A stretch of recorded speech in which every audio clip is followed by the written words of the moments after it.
Ça fait du bien, un petit peu Ouais, c'est juste magnifique. d'aération. Merci. Voilà, merci beaucoup. Nous poursuivons toujours sur ce même canal depuis l'hôpital, j'allais dire l'hôpital Fontmort. On est tellement au cœur de les danses. L'ancien hôpital Fontmort, monsieur le maire, et qui a donc, comme Louis Giscard d'Estaing nous l'a dit tout à l'heure, une nouvelle vocation culturelle, notamment, hein, pour faire simple, éducative aussi. Nous allons aborder à présent une autre dimension de les danses. Merci Sigrid Ramon d'être avec nous. Vous êtes art-thérapeute. L'art-thérapie, c'est une forme de thérapie expressive qui utilise, je lis mes notes, le processus de création artistique pour aider les individus à explorer leurs émotions, leurs pensées et aussi leurs expériences. On vient tous de vivre en fait cette expérience. Robert Martinez nous a dit des choses très fortes.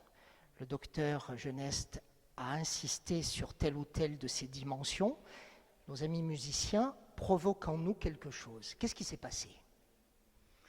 Alors moi, ce que j'entends, c'est qu'effectivement, on a eu un témoignage d'une personne qui s'est retrouvée dans une position des danses. Ce que j'entends, c'est qu'effectivement, le choc, le tsunami a été effectivement pour toute la famille. Il y a eu la maladie qui s'est annoncée et comme quelque chose de fulgurant et qui fait casser tous les codes et tous les repères de la famille. Euh, J'entends aussi que effectivement, on devient aidant et quand on devient aidant, on a soi-même besoin d'aide. Moi, en tant qu'art thérapeute, ce que je perçois, c'est que je vais aller en fait dans une relation d'aide, euh, apporter un soin par l'art thérapie qui va être l'utilisation de l'art. Donc, ça peut être de la musique, ça peut Ça être peut être plein de une choses. statue, ça peut être l'art pictural. Alors, il faudrait partir un petit peu sur la définition de ce qu'est l'art thérapie et de ce qu'on est quand on est art thérapeute. Ce qui est certain, c'est que quand on est art thérapeute, ben, il y a les deux termes, il y a l'art et le fait d'être thérapeute. Quand on est thérapeute, on n'est pas un soignant, mais on prend soin de. On est censé être passé par une formation qui est une formation certifiante, qui en fait va allier la pratique artistique, mais aussi les compétences de quelqu'un qui prend soin, c'est-à-dire qu'on a quand même un bagage psy. Et donc, on a cette capacité à aller chercher chez la personne de quoi mobiliser en fait les capacités créatrices. Donc, on va aller mettre en condition quelqu'un qui est en difficulté, alors de quelque public que ce soit, pour aller mobiliser ses capacités créatrices et aller faire en sorte de reprendre de l'élan, de regagner en estime de soi, de reprendre confiance ou d'aller exprimer ce qui est difficile à exprimer autrement que par des mots. Donc, ces techniques s'adressent autant aux aidants qu'aux personnes malades. Oui.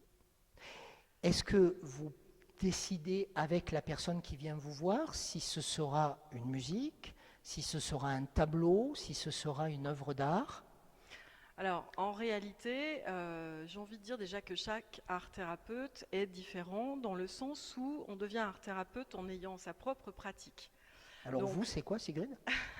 alors moi, j'ai plus particulièrement développé tout ce qui était modelage de la terre au départ, peinture, et puis après écriture, photo, montage, photo, collage, etc. Donc c'est plus les arts plastiques. Après, j'ai des collègues qui vont développer effectivement des compétences plus de musiciens et donc qui vont plus être axés via la musicothérapie. On va avoir des personnes qui vont utiliser le théâtre, qui vont faire de la dramathérapie ou la danse, l'expression corporelle. Le tout, c'est, peu importe, j'ai envie de dire, le média que l'on utilise, le tout, c'est d'utiliser quelque chose qui permette de délier un peu le fil et On d'aller, en revient à l'image de la on en bobine. revient à l'image de la bobine, d'aller accrocher en fait la personne sur ce qui peut être euh, un outil pour elle de délier le langage et de pouvoir exprimer ce qui a besoin d'être symbolisé et qui fait sens. J'ai 2 questions en une. Qui vient vous voir et est-ce que les personnes qui viennent vous voir savent exactement ce qui les attend? Non. Non, parce qu'en fait, le deal, c'est plutôt de les prendre par surprise. C'est sympa. Ouais. Mais en fait, si vous êtes trop préparé à ce qui va se passer, vous êtes dans la technique et en fait, vous n'êtes pas du tout vous n'avez pas cette capacité en fait à inventer, à créer.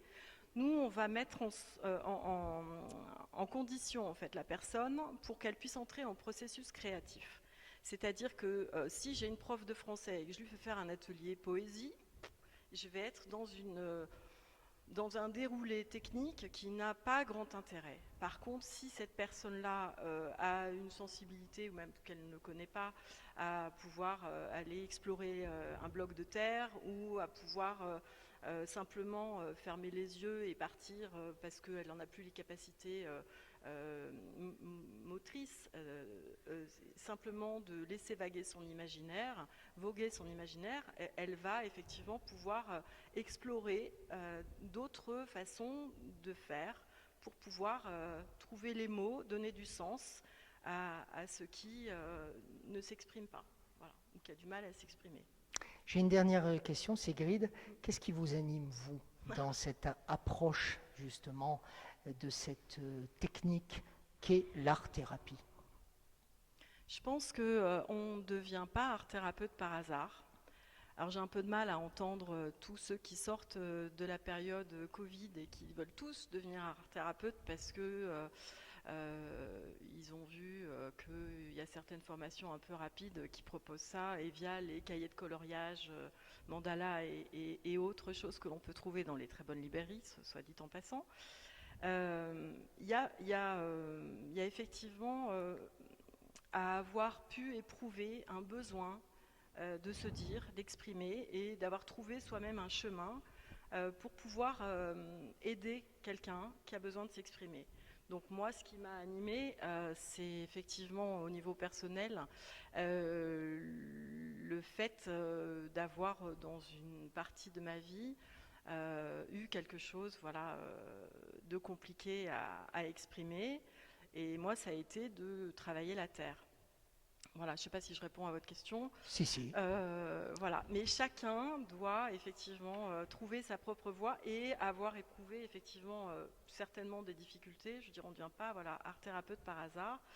Et on doit être en capacité d'entendre le désir d'une personne de se recréer. Je veux simplement dire une petite chose. Quand on entend le fait de pouvoir faire entrer quelqu'un en art-thérapie, on ne décide pas au préalable de ce que l'on va faire. On va d'abord entrer dans une relation de confiance avec la personne et on va effectivement mettre en place tout un processus qui va pouvoir lui permettre d'évoluer. Et de la même façon que je ne vais pas faire de l'art-thérapie avec quelqu'un qui n'a plus aucune capacité, parce que j'ai pas de baguette magique, je ferai en sorte de pouvoir aider les personnes qui sont encore dans la volonté de pouvoir avec quelques capacités. Donc il y a toute une question à se poser effectivement sur quel type d'art-thérapie ou quel type de process je mets en place pour quel type de personne en fonction de ses capacités motrices et cognitives. Merci pour ce témoignage. Je vous en prie. Sigrid Ramond. Merci.